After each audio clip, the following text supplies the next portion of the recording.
आऊज़ुबिल्लाहिमिनश्शैतानिर्रजीम, बिस्मिल्लाहिर्रहमानिर्रहीम। अस्सलाम वालेकुम नाज़रीन। Kashmir chamber of commerce and industry मतलब कश्मीर की सबसे बड़ी जो बिजनेस की ऑर्गेनाइजेशन है और सबसे पुरानी ऑर्गेनाइजेशन है, उनमें इलेक्शन होने जा रहे हैं, जिसमें के कश्मीर 21 और होप 21 के 21-21 कैंडिडेट्स शमूलियत कर रहे हैं, वहां पे कंटेस्ट करेंगे। और ये इलेक्शन जो है ये कश्मीर की इकोनॉमी के लिए बहुत इंपॉर्टेंट बनते हैं, क्योंकि ये जो बॉडी है, जो बिजनेस बॉडी है, जो इंडस्ट्रीज और कॉमर्स को रिप्रेजेंट करती है, गवर्नमेंट के सामने इसका एक बहुत ही बड़ा एक मानिए इनको एक स्टेक होल्डर के तौर पे सरकार देखती है, और इनकी बात सरकार अक्सर कॉग्निजेंस भी लेती है, और इनको एक तरीके से इनको एक लीगल एक ऑथेंटिसिटी दी है सरकार ने कि ये एक रिप्रेजेंटेटिव है बिजनेस बॉडी के कश्मीर में। तो यहाँ के इलेक्शन हमेशा बहुत ही इंपॉर्टेंट रहे हैं। इनफैक्ट कश्मीर में ये सबसे पुरानी बिजनेस बॉडी है, 85 साल पुरानी। 1934 में इसका महाराजा के जमाने में ये बनी थी, एस्टैब्लिश हुई थी, और तब से आज तक ये लेगेसी चल रही है। और Kashmir chamber of commerce and industries एक बहुत ही खास नाम बन चुका है कश्मीर के बिजनेस के रिलेटेड, बिजनेस को बढ़ाने के रिलेटेड। हाँ, इसमें काफी सारी प्रॉब्लम्स हैं जो कि हम अक्सर डिस्कस करते हैं कि कहीं ना कहीं इनसे कोताही होती है। इसी सारे मामले पे बात करने के लिए आज जो नया इलेक्शन होने जा रहा है, उसी के मुतालिक हमने दो यंग टर्क्स को आज की डिबेट में दावत दी है। लेकिन एक बदकिस्मती है, खुशकिस्मती है कि हमने दोनों धड़ों को, जो होप 21 है उनमें से भी दो यंग टर्क्स को बुलाने की दावत दी थी, और कश्मीर 21 में से भी। लेकिन जो होप 21 है उन्होंने आना नहीं माना। उनने साफ तौर पर उन्होंने पहले कुछ शर्तें रखी कि जी हम अपनी मर्जी का बताएंगे कौन यंग टर्क आएगा। तो हमने बताया चलिए ठीक है, आप वही बताइए। तो फाइनल उन्होंने कहा नहीं, हम नहीं इसमें शमूलियत करेंगे। तो उन्होंने टोटली एक डेमोक्रेटिक मामला जो है, जहां पर के डेमोक्रेसी की बात हो रही है, सबसे पहले वो अपनी शर्तें, वो ऑटोक्रेटिक शर्तें रख रहे थे उसमें, और उसके बाद भी उन्होंने माना नहीं, वो सामने नहीं आना चाहते इसमें।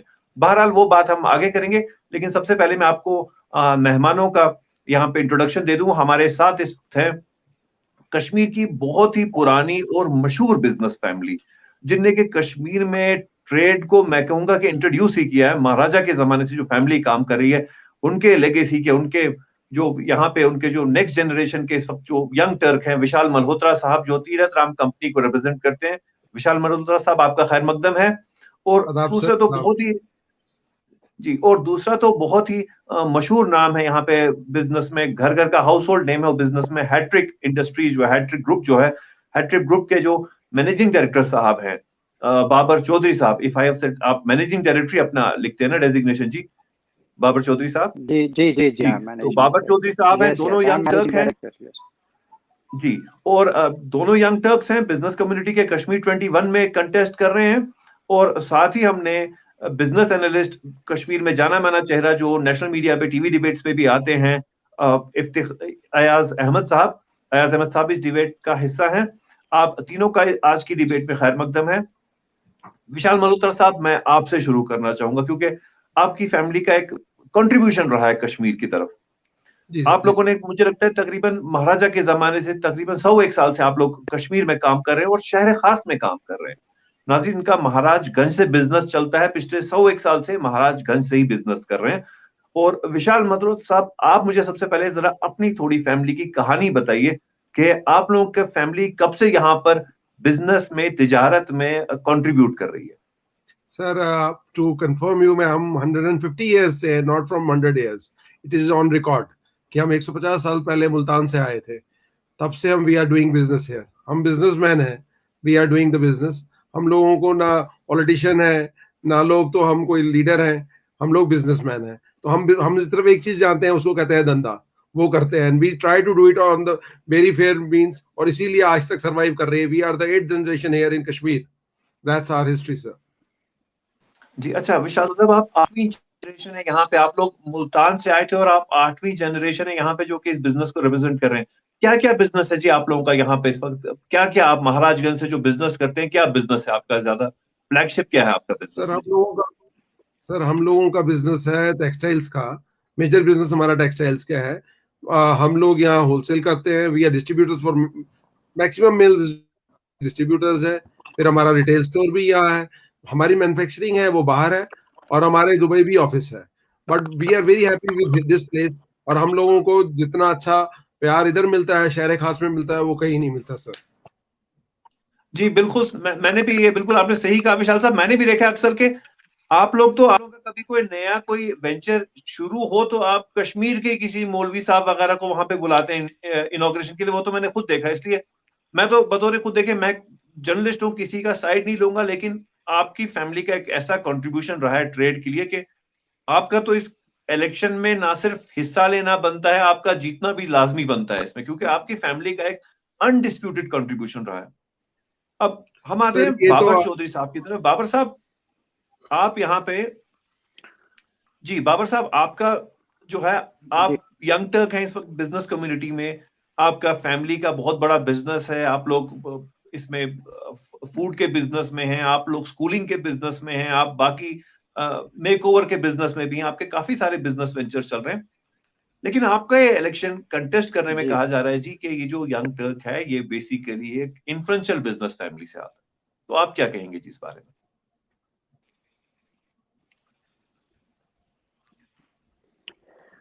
देखिए सर, मैं बताना चाहूँगा, सबसे पहले आपको थैंक यू बोलना चाहूँगा, आपने मौका दिया ताकि आपके ज़रिए से हम कश्मीर की जो ट्रेनिटी है या यहाँ की आवाम है, उनको उनके साथ थोड़ा अपनी बात पहुँचाने में एक ज़रिया बना है।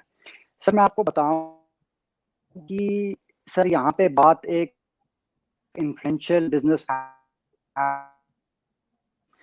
नहीं है, रादर दैन कि हमारी जो कौम है, हमारी जो आवाम है और हमारा जो ट्रेड सेक्टर है, जो पिछले मुझे लगता है 2008 से अभी टाइम टर्बुलेंस आई, बहुत टाइम हिट हुआ, उस चीज को आप खड़ा करने की, यहाँ के बिजनेस को वापस सपोर्ट देने की, यहाँ को जो उनके मसाइलों को उनकी आदत से सर उस मैं आपको एक काम बात बोलूं कि एक ट्रेड के रिलीजन से मैंने ये कंटेस्ट कर रहा हूँ, मैं ये इलेक्शन मैंने पिछली बार भी किया था चैम्बर का इलेक्शन, जिसमें हमने तकरीबन 2-2.5 साल कश्मीर चैम्बर को लेके काम भी किया, जिसमें बहुत सारी चीजें हमने करवाई भी, लेकिन खैर वो तो थोड़ी देर बाद आपके साथ जब गुफ्तगू हो तो उसमें करेंगे। तो बात इसमें सर हमारी, मेरे फादर की, मेरी अपनी ये है कि यहाँ पे हम खास तौर पे मैं इस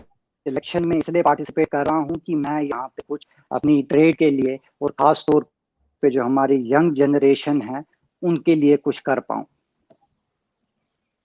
जी बाबर साहब, थोड़ा ऊंचा बताइए, आपने क्या बताया आखिर में? आप अपनी फैमिली की लेगेसी आगे चला रहे हैं इसलिए कि आप कश्मीर में बिजनेस को ग्रोथ देने के लिए कुछ करें? आप थोड़ा तफसील से बताइए और थोड़ा ऊंचा कहिएगा जी, आवाज थोड़ी सी कम आ रही है आप।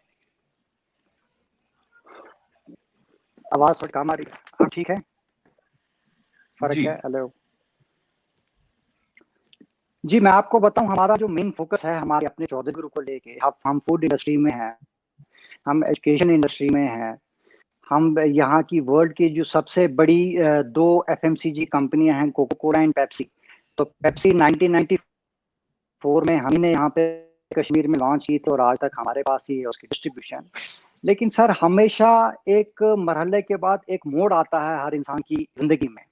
Right now sir our company's perspective is to generate jobs rather generating money, rather generating profits. Yes, profits are there but it is looked upon at the secondary thing.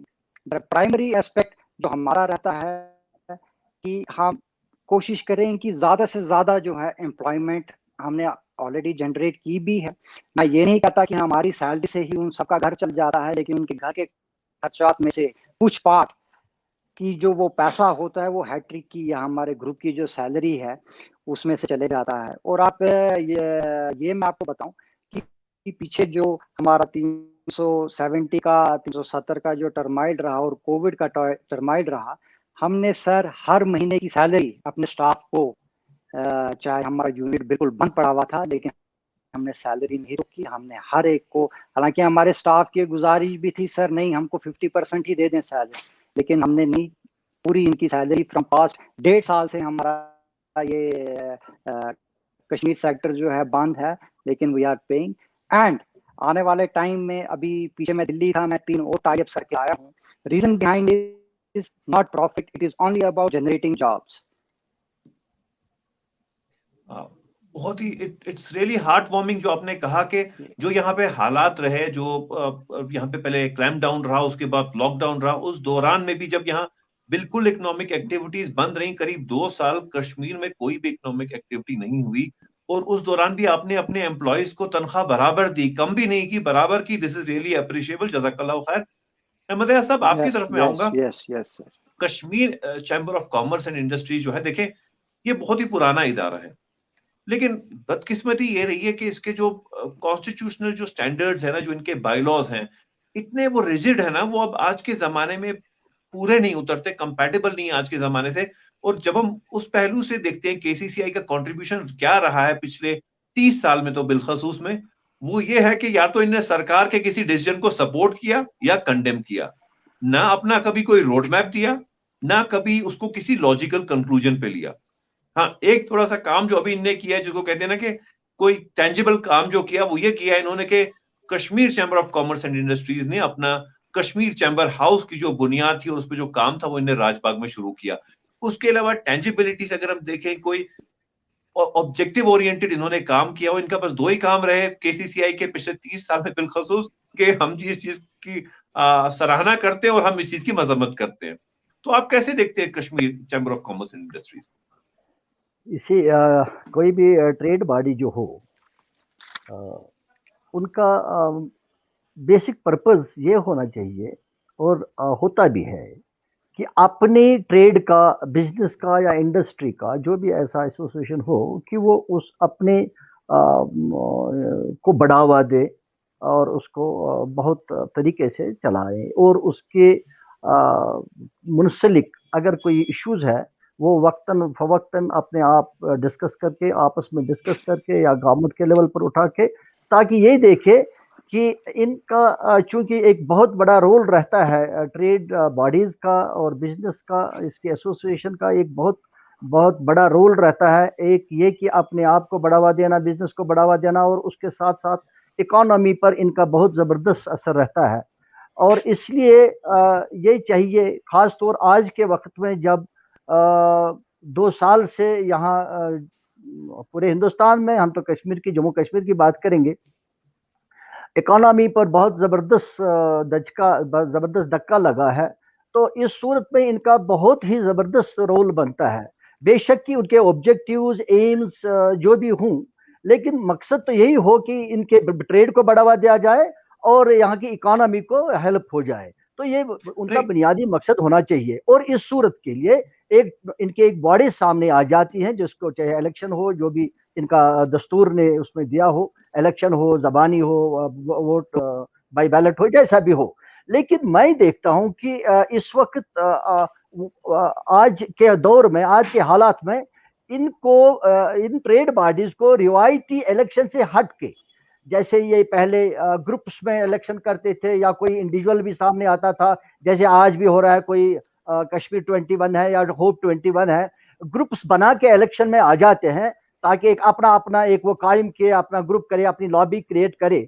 लेकिन मेरा मानना है कि इस वक्त मुझे लगता है कि उनको इससे हट के कुछ करना चाहिए, इसलिए कि इनका मुश्तरका मकसद ये होना चाहिए कि जो पिछले 2 साल से एक 370 को एब्रोगेट करने के बाद जो इकोनॉमी को धक्का लगा कश्मीर में, और उसके बाद जो कोविड की वजह से जो हालात, इकोनॉमिकल हालात चेंज खराब हो गए, तो ये मुश्तरका उनको इस वक्त मुश्तरका देखना पड़ेगा। पार्टीज को, अपने ग्रुप्स को एक साइड छोड़ के मुश्तरका आना पड़ेगा, दोनों ग्रुप्स को, तीनों ग्रुप्स को, जितने भी ग्रुप्स है इसमें मुश्तरका तौर एक लायामल क्रिएट करना चाहिए कि हम इस बहरान को कैसे, इस बहरान के साथ कैसे निपटे मुश्तरका तौर, न कि एक खींचातानी इलेक्शन में करें, जो नॉर्मली होता है कि एक ग्रुप आ जाए, एक दूसरा ग्रुप ना आ जाए, एक ग्रुप दूसरे के खिलाफ बोले, दूसरा ग्रुप तीसरे ग्रुप के अहमद खिलाफ साहब, बोले। मैं आपको यहाँ पे मैं आपको थोड़ा टोकना चाहूंगा। इनका बाई पार्टी सिस्टम पे इलेक्शन करते हैं, ठीक है, लेकिन डेमोक्रेसी में एक चीज होती है कि बात करने का मौका। पहले तो होप 21 में इस वक्त बात खुलेआम कहूं, होप 21 को हमने इनविटेशन भेजा कि आप इस डिबेट में आए। पहले उन्होंने टर्म्स एंड कंडीशंस ऐसी हार्ड एंड फास्ट रखी कि हमारी मर्जी का पैनलिस्ट नहीं आ सकता है, जो वो डिसाइड करेंगे वही बात करेगा। मतलब डेमोक्रेसी ऐसी है कि जिसको होप 21 इजाजत देगा वो बात कर सकता है उस डेमोक्रेसी में। और बाद में जब हमने उस पर अग्री किया तो उन्होंने कहा नहीं जी, हम नहीं आ सकते। तो मामला पहले बनता है या तो वो इनमें इतनी ज्यादा सुप्रीमेसी है कि दे नो कि हम लोग इलेक्शन जीत रहे हैं, किस वजह पे जीत रहे हैं, कैसे जीत रहे हैं, वो लोगों के सामने आके बताना नहीं चाहते। हम तो चाहते थे कि लोगों को पता चले कि जो होप 21 है या कश्मीर 21 है, इनके इन यंग टर्क्स का, बाकी मेंबर्स का क्या विजन है। आज तो अभी हमने पहली बात की, लेकिन वो आए नहीं, तो आप क्या कहते हैं उस मामले पे, आप क्या कहेंगे? आप मुझे माफ करेंगे, या तो उनको ये डिबेट का जो जो हमने डिस्कशन जो आप कर रहे हो, इसका मकसद पूरी तरह से मालूम नहीं है, या तो उनको कुछ और रीजन हो, वो लोगों के सामने ना आना चाहेंगे। यहाँ एक बात की जाती है, यहाँ कोई डिसीजन थोड़ी लेना है, उनको पता होना चाहिए कि यहाँ हमने कोई ऐसा डिसीजन लेना नहीं चाहिए जो किसी के ऊपर लागू हो। यहाँ सिर्फ एक बात करनी है कि अपना व्यू पॉइंट रखना है आज के हालात में, या ट्रेड बॉडीज के लिहाज से, या उनके अपने जो मंशूर है, या उनका अपना जो मामला है वो सामने रखे।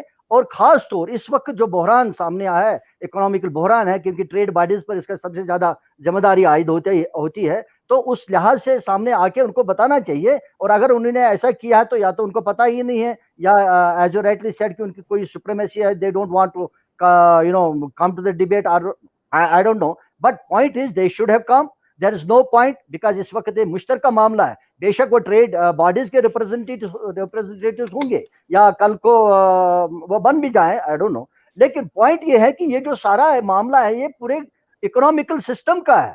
ट्रेड बॉडी सिर्फ यही नहीं है कि वो अपना अपना देखे, लेकिन उनको देखना पड़ेगा उनके ट्रेड से, उनके इंडस्ट्री से, उनके बिजनेस से, टोटल इकोनॉमी पर कितने लोग इसमें इन्वॉल्व है और कितना इसमें किस पर टोटल पर असर पड़ता है। वो महदूद नहीं है सिर्फ उनकी बिजनेस के दुकान तक या बिजनेस इंडस्ट्री तक।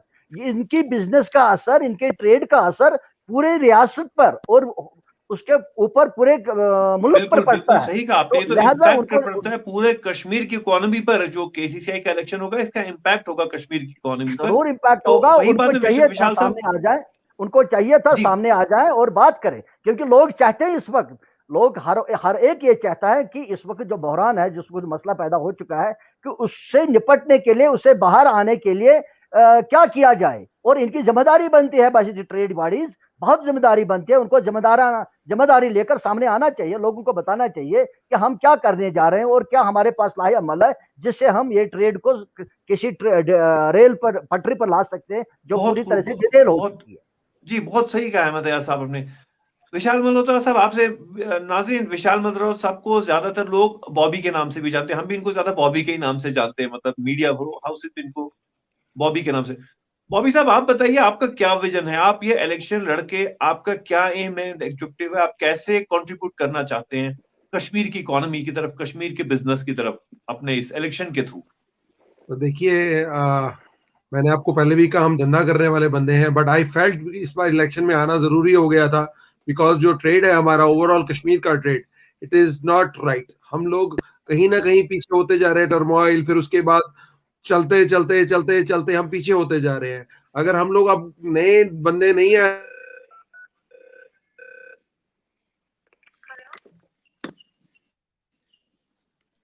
शायद अंदर टेबल पे रख दो ना, सोफे पे मेरे ऑफिस में। विशाल साहब का शायद कनेक्शन थोड़ा ठीक नहीं, आवाज नहीं आ रही। जी। तो हमारे बुजुर्ग बोलते थे, जब तक नई जनरेशन नहीं डालेंगे हम साथ में ऐड करेंगे, तो पुराने वो खत्म हो जाती है, या उसको ऐड ऑन करने के लिए जब तक नया नहीं डालेंगे तब तक हम बिजनेस भी करते हैं, हम नया माल नहीं जब तक डालते हैं तब तक पुराना माल जो है वो बिकना बंद हो जाता है। Same is with us. हम लोग वी आर हियर कि हम लोगों को क्या करना है, हम लोग नए टैक्स जितने भी आए हैं, हम लोगों को we have to guide them, क्योंकि देखो चीजें बदल रही हैं, वक्त बदल रहा है, हमने एम्प्लॉयमेंट देखनी है। जैसे बाबर जी ने बोला एम्प्लॉयमेंट देनी है, we have to give employment. Employment नहीं होगी कश्मीर में, जितनी अनएम्प्लॉयमेंट है वो कश्मीर में नहीं है। कितने एजुकेटेड लोग आ रहे हैं जो इधर कश्मीर में, मैं देखता हूँ एमबीए किए हुए बंदे बेचारे नौकरी कर रहे हैं, 10,000 की नौकरी कर रहे हैं। क्यों कर रहे हैं? बिकॉज उनके पास जॉब्स नहीं है। तो हमको जॉब क्रिएट करने के लिए हमारे को वर्किंग करनी पड़ेगी, चैम्बर को बैक फ्रंट पे जाके गवर्नमेंट के साथ मीटिंग करनी पड़ेगी, या बाकी बॉडीज के साथ मीटिंग करनी पड़ेगी, और जॉब्स क्रिएट करने पड़ेंगे। सर बहुत खूब आपने, विशाल साहब, एक बात बड़ी अच्छी कही कि पुराने माल के साथ नया माल रखना पड़ता है, तभी पुराना माल भी बिकता है। बहुत खूब आपने कहा, ये यंग टर्क्स का आपने बड़े ही अच्छी तरीके से एक आइडिया समझाया। बाबर साहब, आप बताइए, आपका क्या विजन है? क्या आप करने की जरूरत है Kashmir chamber of commerce and industries को, कि आप किस वजह से इस इलेक्शन में कंटेस्ट कर रहे हैं? आपका क्या विजन है कश्मीर के लिए, आगे के लिए? जनाब, मैं पहले बताना चाहूंगा, कम से कम 3 पॉइंट हमारे अहमद रियाज साहब ने उठाए थे। तो पहले मैं उन 3 पॉइंटों पे बात करना चाहूँगा। जो पहली चीज़ उन्होंने कही थी कि ये बड़ा ही अच्छा एक सजेशन था और कॉन्स्टिट्यूशन के हिसाब से होता भी वो है कि इसमें ग्रुप नहीं होना चाहिए। हर एक जो इसमें कंटेस्ट कर रहा है कैंडिडेट, वो इंडिविजुअल लेवल पे हमारा जो है वो कैंडिडेट इलेक्शन कंटेस्ट करना चाहिए। और at the end of the day आज हम उस प्लेटफॉर्म पे इसलिए आ चुके हैं। देखिए सर, बात होती है कि आपका लेवल ऑफ कहाँ है, ठीक है सर। बाबर कहते चौधरी साहब, नहीं कि आपकी गवर्नमेंट आवाज चाहे ब्रेक अच्छा हो रही बोले। है, कुछ आपके कनेक्टिविटी में प्रॉब्लम है शायद। मुझे भी आपकी ब्रेक आ रही है आवाज। जी, अब आने लगी आवाज। अब ठीक है, अब आने लगी है, जी ठीक है। जी, ठीक आ रही है। तो बिल्कुल, तो इसमें सर ख्यालात के बड़े जो है मुज़ाकरे होते हैं कि कोई टीम है जिसका खाली काम होता है कि वो अखबारों पे बयान दे, ठीक है जी, और अपना बैठे रहे वहां पे। कोई टीम आती है जिनका काम खाली होता है, नहीं जी गवर्नमेंट ने कुछ भी बोला बस हमने उसको कंडेम कर देना है, राइट। और कोई टीम होती है कि जो किसी चीज की परवाह किए बगैर ट्रेड के लिए काम करना चाहते हैं। उसमें हमको गवर्नमेंट को कंडेम भी करना है और गवर्नमेंट के पास जाके पूरे तरीके से डिटेल्स फर्निश करके अपनी ट्रेड के जो मसाइल हैं उनको हल करना चाहिए और हल करना है। सर उन्हीं पैरामीटर्स पे आज हमने देखा है कि कभी होप 21 या कश्मीर 21 या बाकी चीज है। लेकिन मैं अगर आपको कश्मीर 21 की बात बताऊं, हम तो इसको एक ग्रुप के हिसाब से इलेक्शन नहीं लड़ते हैं, हम तो इंडिविजुअल यूज पे एक इलेक्शन लड़ते हैं। और सर मैं एक आपसे शेयर करना चाहूँगा। आपने कहा जी कश्मीर 21 जो है वो नहीं आ पाए। सर जहाँ तक मेरा एक रीज़न है, देखिए सर इस डिबेट में मैं अभी पिछले 3 साल से चैम्बर में रहा। हमारे शेख आशिक साहब under the leadership of mister Sheikh Ashiq, उनकी क़यादत में हमने 3 साल चैम्बर चलाया और बहुत ही टर्बुलेंट टाइम में चलाया। और ये जाहिर सी बात है माजिद साहब कि आप क्वेश्चन करते मुझे भी करेंगे और दूसरी जो हमारी कंटेस्टिंग ग्रुप जो है, हालांकि 3 साल पहले उन्होंने भी 1 साल का टर्म दिया कि आपने अपने टेन्योर में क्या क्या काम किए। जहां तक मुझको लगता है कि मुझे तो कोई ऐसा काम एक बायर सेलर मीट के बगैर तो मैंने कोई ऐसी चीज देखी नहीं जो होप 21 जब इक़्तिदार में थी 3 साल पहले कश्मीर चैम्बर में उन्होंने की हो। लेकिन शायद की भी हो, मेरे दिमाग में हमारी टीम ने, हमारे जो प्रेसिडेंट हैं उनकी लीडरशिप के अंदर जिस टर्बुलेंट टाइम में 370 भी हुआ, कोविड भी हुआ, उसमें हमने क्या क्या चीजें जो हैं वो हमने हल की हैं, ना ही खाली ट्रेड के लिए लेके लेकिन एक इंसानियत के लेके भी। मैं सर आपको बताऊं हमारा कुछ मैं आपको मसाइल जो हैं वो डिस्कस करना चाहूँगा, ख़ास तौर पे अहमद अयाज साहब से भी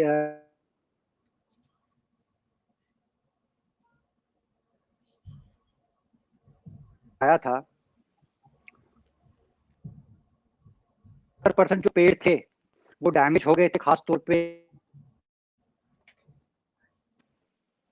आवाज़ आ रही है सर मेरी? ऑडियो थोड़ा डिस्टर्ब नहीं यार, आप थोड़ी चेयर को ना आगे ले आए यार, अपने आप को आगे ले आए, या तो हेडफोन से थोड़ा करेंगे तो इजी हो जाएगा। तो आप करती जा रही है जी, थोड़ा बीच में रुक गई थी, अब आने लगी है आवाज। अब आ रहा है? अब आ रही है जी सर। जी, अब आ रही है, बिल्कुल आ रही है सर, अब क्लियर आ रही है। हाँ। तो जब वो नेचुरल डिजास्टर एक वो जो स्नो आई थी 3 दिन की, मैं आपको ये बातें नहीं बोल रहा हूँ, मैं ये फैक्ट्स बोल रहा हूँ, उसका डॉक्यूमेंट भी हमारे पास है। विद इन 7 डेज सर हमने दिल्ली से 180 करोड़ रुपए का पैकेज लाया, जो south Kashmir and some parts of north Kashmir में जो ऑर्चर्ड वाले थे, जो सेब के काम करते थे, जिनके बगीचे थे, उसमें डिसबर्स वो पैसा हुआ है। And just with in time period of 7 days. हालांकि बीच में उसमें उन्होंने इसको नेचुरल डिजास्टर में लाया भी नहीं, बोला जी नेचुरल डिजास्टर में हम इसको नहीं लाएंगे क्योंकि फिर वो अलग तरीके से फंड आते हैं। लेकिन सर बात वही आती है रिप्रेजेंटेशन की। कि आप कितना लड़ते हैं, कितना उस काम को किस नीयत से आप करते हैं और आपने उसको अंजाम देना है। 7 दिन के अंदर सर हमने 180 करोड़ रुपए का पैकेज लेके, जो भी हमारे ट्रेड एप्पल ऑर्चर्ड और हॉर्टिकल्चर के साथ खास तौर पे साउथ कश्मीर में थे सर, उनका सर मैं थोड़ा पीछे का वो बता रहा था, just I need 2 minutes of your time.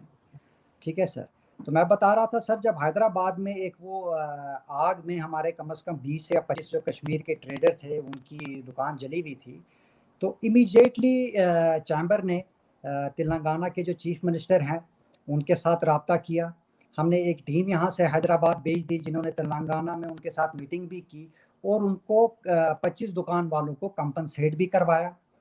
उसके बाद सर मैं आपको बताऊं कि अभी जब 3 साल पहले ये चैम्बर में हमारे शेख आशिक साहब प्रेसिडेंट बने, लेकिन उसके बाद आपको पता ही है कि कितने मरहले चेंज हुए, हमारी कितनी पहले जब प्रेसिडेंट रूल लगा उस वक्त नैनन वोरा थे, नैनन वोरा गए, उसके बाद सत्यपाल साहब आ गए, सतपाल गए, उसके बाद हमारे मनोज सिन्हा साहब आ गए।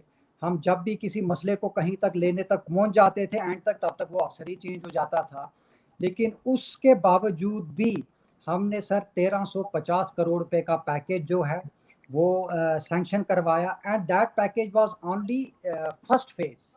वो खाली 1350 करोड़ रुपए का पैकेज नहीं था, जो हमने वहाँ पे लॉस रिपोर्ट डाली थी वो 45,000 करोड़ रुपीस की लॉस रिपोर्ट दी थी हमने, यहाँ पे भी दी, दिल्ली में भी दी। होम मिनिस्टर से हमारी मीटिंग हुई, होम मिनिस्टर के बाद अगले दिन हमारी प्राइम मिनिस्टर से मीटिंग होना चाहती थी, लेकिन वो कोविड का आउटब्रेक आ गया। बहरहाल उसमें फर्स्ट फेज में हमने 1350 करोड़ का जो पैकेज है उसको फर्निश किया। और खासे तौर पे सर मैं आपको बताऊं कि यूथ एंटरप्रेन्योरशिप में, जिसमें हमारे प्रेसिडेंट का भी बड़ा एक पुश रहता है, गवर्नर साहब से जो हमारे हैं जिन्होंने पैकेज इंट्रोड्यूस किया, उनके लिए उनके ज़रिए से हमने एक स्पेशल डेस्क जेके बैंक में इंट्रोड्यूस किया, जहाँ पे एक नौजवान बच्चा या बच्ची जाके किसी को अपना छोटा प्रोजेक्ट या कोई ऑनलाइन बिजनेस स्टार्ट करना है, उसको लोन चाहिए, हम ऐसे ब्रांच पे जाते हैं वो तो लंबी चौड़ी लिस्ट लेकर आ जाते हैं, और आप यकीन नहीं करेंगे वो डेस्क बनाने के बाद आज की डेट में 2700 यूथ जो हैं, 3500 यूथ ने अप्लाई किया था और 2700 बच्चे जो हैं उनको पैसा डिसबर्स भी हो गया है, जेके बैंक ने उनको पैसा दे भी दिया है, और तकरीबन 374 crore rupees from that special desk to different young entrepreneurs, male and female, have been dispersed that money. इसके मेरे पास सर ऑफिशियल हैंडआउट्स भी हैं, वो भी मैं आपको दूं। बहुत सारी सर ऐसी चीज़ें हैं। खैर मेरा ये कहने का मतलब था कि मेरी नज़र में है कि अगर होप 21 नहीं आ रही है, शायद उनका ये होगा कि वो अपने इस रिप्लाई में बोलें क्या कि हमने अपने टेन्योर में क्या किया था। दूसरी सर आपने कहा कि कंक्लूड करें और इस साल आपका चैम्बर का जो है वो क्या एजेंडा रहेगा। सर पहला एजेंडा है जो हमने लास्ट रिपोर्ट में फर्स्ट फेज में 1350 करोड़ रुपए का पैकेज लाया था, उसका सेकंड फेज हमने डिसाइड किया था, उस पर हमने काम करना है। उसके बाद सर हमारी रोड कनेक्टिविटी और टूरिज्म जो एक फेस है कश्मीर का, उस पर हमने काम करना है। और जो भी ये सर टर्बुलेंट टाइम है उसमें बहुत हद तक हमने कोशिश की है और हम और करना चाहेंगे, और इंशाल्लाह हम सब की पूरी कोशिश रहेगी, पूरे चैम्बर की कोशिश रहेगी। हमारा सर सिर्फ एक ही मकसद है वहाँ पे कि हमारी यहाँ की ट्रेड को बेनिफिट हो, हमारी यहाँ ट्रेड वापस पैरों पे आए, वहाँ पे खड़ी हो। जी अहमद अयाज साहब, बिल्कुल मुख्तसर से अल्फाज में आप बताइए कि एक जो कश्मीर 21 के मेंबर्स हैं वो यहाँ पे आए, जिनको हमने बुलाया वही दोनों डायरेक्टली दावत पे आए, ना इनको हमें किसी को बताना पड़ा जिनको परमिशन चाहिए नहीं चाहिए। दो इन अशखास को बुलाया और ये दोनों आए, और दूसरी तरफ उनको फॉर्मली उनके कंटैक्ट्स को हमने वहां पे रिप्रेजेंटेटिव्स को कंटैक्ट किया, पहले उनकी टर्म्स एंड कंडीशन, फिर वो आए नहीं। अब देखिए ये तो एक डेमोक्रेटिक फोरम है, मैं ये नहीं कि मैं होप 21 के खिलाफ बात करूं, मैं तो अभी भी चाहूंगा कि होप 21 वाले इंशाल्लाह नेक्स्ट डिबेट में आए, क्योंकि आने वाले 1-2 रोज में हम लोग और भी कुछ डिबेट्स करेंगे, क्योंकि Kashmir chamber of commerce and industries का इलेक्शन बहुत जरूरी है। अहमद अयाज साहब, थोड़ा सा मुख्तसर से अल्फाज में बताइए, आप कैसे देखते हैं कि एक धड़ा आ रहा है डिबेट के लिए, दूसरा नहीं आ रहा है? इससे पहले तो उनको ये समझना चाहिए कि वो अगर वो ये समझते हैं कि हम एक ग्रुप है जो कन्फाइंड है, घरों में कन्फाइंड है, अपने दफ्तरों में कन्फाइंड है, आई थिंक वो उस लिहाज से गलत सोच रहे हैं, क्योंकि they are well connected with the people, public उनके साथ कनेक्टेड है। क्योंकि वो ट्रेड अगर चलाते हैं, कोई इंडस्ट्री चलाता है, कोई बिजनेस चलाता है, वो सिर्फ अकेला वो 2 आदमी या 4 आदमी घर के नहीं चला रहे हैं, उनके साथ लोग भी वाबस्ता है। अगर वो कोई प्रोड्यूस करते हैं तो वो लोग खरीदते हैं। अगर वो कोई स्कूल चलाता है, उनके स्टूडेंट्स कनेक्टेड है, पेरेंट्स कनेक्टेड है। इन अदर वर्ड्स मेरा मतलब है वो पब्लिक बिल्कुल कनेक्टेड है उनके साथ, ट्रेड वालों के साथ। अगर ट्रेड के साथ डायरेक्टली कनेक्टेड वो नहीं है, लेकिन लोग ट्रेड वालों के साथ कनेक्टेड है, चाहे कोई उनके साथ काम करता है, चाहे उनका कोई बेनिफिट लेता है, एज चौधरी साहब जो जैसे बता रहे हैं, उनका कोई टीचर है। I mean that way they are not individuals, वो लोगों के साथ वेल कनेक्टेड है, और इसलिए उनको चाहिए कि आ जाएं और अपनी बात बताएं, लोगों को बताएं। खास तौर इन हालात में जब हर एक इस वक्त मुश्किलात से गुजर रहा है, उनको बताना चाहिए, क्योंकि इनके ऊपर भी बहुत ज्यादा जिम्मेदारी है। उनके ऊपर भी ये कहीं कोई स्कूल चलाता है, कोई बिजनेस चलाता है, उसके साथ 10 लोग कनेक्टेड है, 100 लोग कनेक्टेड है। उनको बताना चाहिए कि भाई हम अगर करने जा रहे हैं तो करने क्या जा रहे हैं। अभी अगर कोई स्कूल बंद करता है प्राइवेट में, अभी आप देख लिया होगा लास्ट टाइम कितनी खलबली मच गई, हर एक परेशानी, कितने में परेशानी पड़ गई। अभी ट्रांसपोर्टर्स बंद स्ट्राइक कर रहे हैं, कितने लोग परेशान हो रहे हैं। तो अगर कोई बिजनेस वाला ये समझे कि ये मेरे हाथ तक महदूद है, मैं एक अकेला यहाँ तो लेफ्टिनेंट गवर्नर वो पब्लिक का दैट वे इलेक्टेड रिप्रेजेंटेटिव नहीं होता है, but he is also subject to the I mean in a way to the public explanation that way. तो इसलिए उनका तो कोई अगर वो ना भी दे, कोई मुझे नहीं लगता कि कोई ऐसा इलेक्टेड आदमी है वो उनको जरूरी है। लेकिन ये जो ट्रेड वाला है he is well connected with the public, और उनको चाहिए अगर उनको एक प्लेटफॉर्म या फोरम अवेलेबल हो गया, उनको चाहिए और बताइए कि भाई हम क्या करने जा रहे हैं, और लोगों को एक प्रोग्राम दे कि कैसे हम चलाने जा रहे हैं और क्या करने जा रहे हैं। आई थिंक अगर उन्होंने जी बाबर साहब, आप कुछ कहना चाह रहे हैं अहमद यार साहब के? मैं इस पे बोलना चाहूंगा सर, जो एक डिबेट में नहीं आए तो आगे सर वो चैम्बर क्या चलाएंगे? मेरा सिर्फ यही एक पर्सनल जो एक मैं तो ये कहूंगा या तो उनको कहने के लिए कुछ नहीं है, मैं तो ये कहूंगा जो सर एक नॉर्मल डिबेट में हमारे सामने नहीं आए तो सर वो कश्मीर का ट्रेड क्या चलाएंगे जनाब?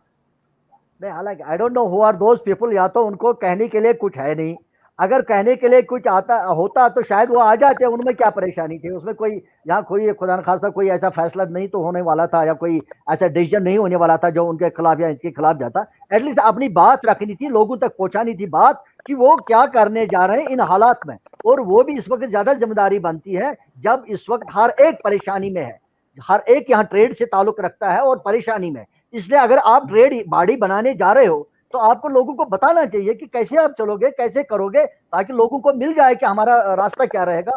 और वो भी ये कहें कि ये जो पटरी से हिल गया है ट्रेड, ये जो डिटेल हो चुका है ट्रेड का जो मामला है, तो वो ट्रेड इसको कैसे हम पटरी पर ला जाए। मुझे लगता है कि उसमें कोई ऐसी बात नहीं थी कि उनका ना आने को कोई वजह नहीं होना चाहिए था इसमें। ये बदकिस्मत है, अगर वो नहीं आए तो बहुत गलत बात है। अहमद साहब जी आपने सही कहा अहमद यार साहब, ये तो अभी शुरुआती डिबेट थी जी सर। उनका ये ना आना खाली गलत बात नहीं है, ये सर बहुत सारी चीजें इंडिकेट भी करती है। ये एक प्रोग्राम पे आपको शर्त व शराइत रख के ठीक है जी आना, तो दैट मीन्स मुझे लगता है कि कल को अगर ये चैम्बर का ऑफिस ले तो पहले मुझे लगता है ये शर्तें रखेंगे पूरी ट्रेड को, तो तब उन शर्तों पे अगर पूरा ट्रेड कश्मीर का जनाब हामी भरे तो तब ये काम करेंगे उन मसाइल उनको लेके। जी देखिए बाबर साहब, हम तो चाह रहे थे दोनों धड़ों में से लोग आए, दोनों पार्टीज में से आए और दोनों अपने व्यू पॉइंट सामने रखे। बल्कि हमने तो ये भी कहा था कि हम आपस में आप लोगों को डिबेट नहीं करवाएंगे कि आप एक दूसरे के खिलाफ बात करो, अपना अपना मौकफ रखो। लेकिन बहरहाल उनकी सोच है, हम तो अभी भी चाहेंगे, क्योंकि ये पहली डिबेट थी। इंशाल्लाह आने वाले दिनों में हम और भी डिबेट करेंगे इस मौजू पे, और हम उम्मीद करेंगे कि वो आने वाली डिबेटों में शमूलियत करें और क्लैरिफाई करें, अपना पर्सपेक्टिव रखें। हम यहाँ पे ना किसी का तरफदारी करने के लिए, ना किसी के खिलाफ बात करने के लिए। लेकिन आज की डिबेट में जितने भी हमारे वो होप 21 में हैं सर, हमारी कोई पर्सनल दुश्मनी किसी से नहीं है। They are all our friends and brothers. हाँ सर, बहुत एक अलग प्रोसेस है। जावेद टेंगा साहब हैं, उनकी तो माशाल्लाह बड़ी हम हमारी फैमिली में बहुत ज़्यादा इज्जत है, नसीर साहब की है, Aqib Shah, he is younger brother to me. तो लेकिन इसका ये मतलब नहीं है कि वो दूसरे ग्रुप में चले गया तो मैं अब उसको अटैक करने बैठूंगा, या हम वो तमीज़ के दायरे से बाहर निकल के किसी डिबेट में एक दूसरे पे लांछन उठाएंगे। ऐसा ना ही सर हमारा कभी मकसद हुआ है, ना ही रहेगा। और पर्सनली मुझे लगता है कि हमारे ग्रुप में ऐसी नौयत से कोई ये पॉइंट लेकर नहीं आया था कि हमने किसी का भी डिसरिस्पेक्ट करना है। लेकिन ये तो बड़ी हैरानकुन बात है। थोड़ा मैं भी मतलब इतने अच्छे चले ट्रेड के स्टालवार्ट्स थे वहाँ पे, वो नहीं आए। तो मौजूदा हालातों को लेके मैं थोड़ा अब खुद भी ये एक क्वेश्चन मेरे दिमाग में आ गया है कि ऐसा क्या है कि उन्होंने शर्तें रख दी। तो मैं बताऊं। अगर शर्तों पे ही काम चले तो फिर सर मैं एक बात करूँ, मैं एक बात करूँ। एक जी सेकंड यहाँ पे कुछ अहमद रियाज साहब आप थोड़ा मुख्तसर सा बताइए क्योंकि वक्त हाँ की हाँ कमी है। देखिए देखिए, ट्रेड बॉडीज को यहाँ कोई चीफ मिनिस्टर तो बनना नहीं है, उनको सिर्फ अपने बिल्कुल ट्रेड से बिल्कुल गर्ज है। बिल्कुल। यहाँ यहाँ यस यस जहाँ हम देखते हैं कि नेशनल लेवल पर जिनको हुकूमत बनानी होती है, मुख्तलिफ पार्टीज के लोग आपस में एक ही प्लेटफॉर्म में एक ही डिबेट पर आके अपना अपना व्यू पॉइंट रखते हैं। हालांकि उनका मकसद ये होता है कि कुर्सी संभालनी है और हुकूमत संभालनी है, जहाँ काफी खींचातानी हो सकती थी। लेकिन यहाँ कोई ऐसा मसला तो है नहीं, यहाँ कोई ऐसा किसी को चीफ मिनिस्टर बनना नहीं है, सिर्फ ट्रेड बाडी बननी जी है। बहुत खूब। और उस और विशाल उस साहब लिहाज आप से कुछ हर एक कहना चाह अपना रहे थे अब। नहीं नहीं अहमद हाँ, साहब, सर मैं ये बोलना चाह रहा हूँ, हम चेस खेलते हैं। मैं करेक्ट करूंगा हाँ उनको। सर, हम चेस सर खेलते हैं। सर हम नहीं नहीं जी अहमद विशाल साहब आप बाबर बताइए साहब पहले। एक सेकंड। बाबर साहब एक सेकंड, विशाल साहब कुछ कहना चाह रहे हैं। विशाल साहब नहीं बताइए मैं जी, खाली एक मुख्तसर सा बात बताइएगा बाबर क्योंकि साहब को वक्त की एक कमी चीज है। बताऊंगा। सर ये सर बात पहले कि बाबर जी को कश्मीर बोलने दो, बाबर सर जी। सर सर खाली एक बात मैं बताऊंगा। अयाज साहब ने कहा कि इधर कोई चीफ मिनिस्टर नहीं बनना है, खाली ट्रेड बॉडी बननी है। नहीं सर, ट्रेड बॉडी नहीं बननी है, ट्रेड बॉडी बन के काम करना है सर। ट्रेड हाँ बॉडी वही बनने की वही खाली बात नहीं है। ट्रेड बॉडी बन के हम हाँ ऑफिसों में बैठ जाएंगे, हम फिर शर्तें रख देंगे 10 किस्म की, वो बहुत चीज अच्छी नहीं बात है। करनी विशाल है। साहब आप ट्रेड बताइए बॉडी क्या बन कहना के चाह रहे थे हमको आप। काम करना है। यस सर देखो, हम क्या है, देखो चेस, हम जैसे चेस खेलते हैं, चेस में होते हैं ब्लैक एंड व्हाइट, सारे हम लड़ रहे हैं, लड़के बाद में सारों ने एक बॉक्स में जाना है, सारे कोई जो यस जीतेगा कोई हारेगा। बहुत खूब। देखें आज की डिबेट में कुछ 2-3 बड़ी अच्छी बातें आई, बहुत ही इंस्पिरेशनल हार्ट वार्मिंग बातें हुई। एक तो ये कि जो पिछले 2 साल में जहां पे कश्मीर में क्लैम्प डाउन रहा, लॉकडाउन रहा, उसमें जो चौधरी ग्रुप है, इन्होंने हैट्रिक वालों ने अपने एम्प्लॉयज की तनख्वाहें हाफ भी नहीं की, उन्हें पूरी तनख्वाह दी है, बाबर चौधरी साहब कह रहे थे। और दूसरा जो विशाल साहब ने कहा कि जो यंग टर्क्स के मुतालिक विशाल साहब ने कहा कि नया माल पुराने माल के साथ रखना पड़ता है, क्योंकि इन्होंने कहा मैं जी टिपिकल बिजनेसमैन हूं, इन्होंने बिजनेस की बात की, बोला जी पुराना माल और नया माल एक साथ रखना पड़ता है तभी पुराना माल भी चलता है। और जो अहमद रियाज साहब ने और फिर बाबर चौधरी साहब ने एक बड़ी अच्छी बात कही, कहा कि ये कश्मीर 21 है या होप 21 है, हम लोग राइवल्स नहीं है, हम लोग दोस्त हैं। इस वक्त एक व्यू पॉइंट से इलेक्शन लड़ने के लिए अपना अपना मौकफ लेके, लेकिन हम लोग राइवल्स नहीं है, कोई दुश्मनी नहीं है, हम दोस्त हैं और दोस्तों की तरह रहेंगे। बहुत खूब। आज बड़ी अच्छी जो हमने इनिशिएटिव लिया था आज पहली डिबेट का, मुझे लगता है इंशाल्लाह एक अच्छा एक कुछ इसमें से पॉइंट सामने आए। आगे इंशाल्लाह फिर मुलाकात होगी। आप सबों का बहुत बहुत शुक्रिया आज की डिबेट में आने के लिए। नाज़रीन आगे इंशाल्लाह फिर मुलाकात होगी, तब तक के लिए अल्लाह हाफिज।